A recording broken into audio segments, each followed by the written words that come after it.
Saludos chicos, voy a comentarles esta clase muy breve, pero sobresaltar lo más importante de las lesiones del brazo. Cuando hablamos de lesiones del brazo, claramente estamos hablando de las lesiones o las fracturas del húmero, ¿sí? Y para eso, como vengo repitiéndoles, es importante que recordemos la anatomía. La anatomía, lo grosero, eso es importante como para que sea más fácil deducir las complicaciones que pueden sucederse. Entonces, hablamos de que el húmero, desde su porción proximal hasta la distal, está surcado al lado medial por la arteria humeral. La arteria desciende por la cara interna del brazo y luego se hace anterior para pasar por el canal bicipital interno a nivel del pliegue del codo, ¿sí? Y básicamente, además de todos los nervios que derivan del plexo braquial, el nervio que en este caso, cuando hay una fractura de diáfisis de húmero, nos interesa, es el radial. El radial es un nervio que inerva todos los músculos de la cara posterior del brazo, inerva los músculos de la cara posterior del brazo, el radial desciende, y a la altura del tercio medio, tercio distal, esta es la cara posterior del húmero, el radial pasa de posterior a hacerse lateral. Entonces, lo hace a partir de un canal de torsión, ¿sí? Esta situación anatómica, donde lo hace a partir de un canal de torsión, cuando nosotros estamos ante una fractura, puede hacerlo predisponente a que se lesione. Ahora lo vamos a ver en una imagen. Las fracturas entonces de la diáfisis del húmero habitualmente son por traumatismos directos. La clínica es lo que ya conocemos, con el edema, la impotencia funcional, el dolor asociado, el hematoma o la equimosis. Es fundamental que si nosotros sospechamos esto debemos evaluar el estado vasculonervioso, por lo que acabo de explicarles de la situación anatómica que presenta el húmero en relación a estas estructuras, y cuando querramos diagnosticarlo a partir de la sospecha, lo vamos a hacer pidiendo una radiografía de frente y de perfil del brazo. Por supuesto, nuevamente acá tenemos un esquema de cómo son los trazos fracturarios en los huesos largos, algo que ya estuvimos viendo, un trazo transverso, un trazo oblicuo, un trazo espiroideo, un tercer fragmento y una fractura conminuta. Aquí nos estaría faltando la fractura segmentaria. Una fractura conminuta donde hay varios trazos, varios fragmentos, o sea, varios trazos fracturarios.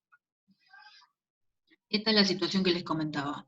En el canal de torsión, que viene de posterior hacia anterior cuando se hace externo, el radial puede quedar comprometido justo en una fractura a esta altura, tercio medio con tercio distal de la diáfisis, en el hematoma fracturario. En consecuencia, si el radial está comprometido, nuestro paciente va a tener como clínica la caída de la muñeca. ¿Por qué? Porque el nervio radial es el nervio extensor,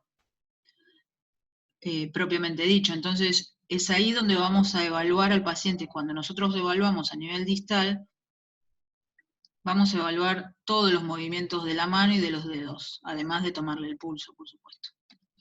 Entonces, ¿cuál es el tratamiento de las fracturas del húmero, de la diáfisis del húmero? Si la fractura es sin desplazamiento, lo más probable es que no tengamos el miedo a que presente esa lesión. Lo que vamos a hacer es, la fractura sin desplazamiento las inmovilizamos. Podemos inmovilizarlas con un yeso tipo Belpo, el que ya vimos para las luxaciones de hombro, o un yeso braquipalmar colgante, que ahora les voy a mostrar.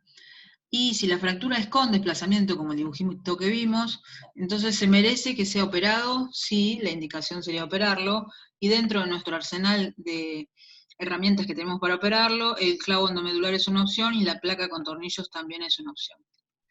Fíjense, en una fractura sin desplazamiento, esto es un yeso braqui de brazo, palmar, braquipalmar, y fíjense que este está colgando de este sistema, que no es así el yeso habitual, ¿sí?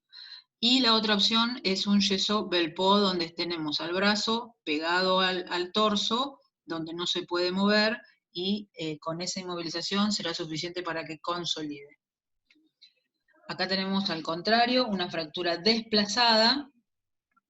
Fíjense, parece una oblicua o una espiroidea, y se decide, como tratamiento quirúrgico, colocarle un clavo endomedular. Es un clavo que va por dentro del canal endomedular y contiene a estos dos fragmentos para que se mantengan quietos y obtengamos a partir de la 6ª semana la consolidación de la fractura.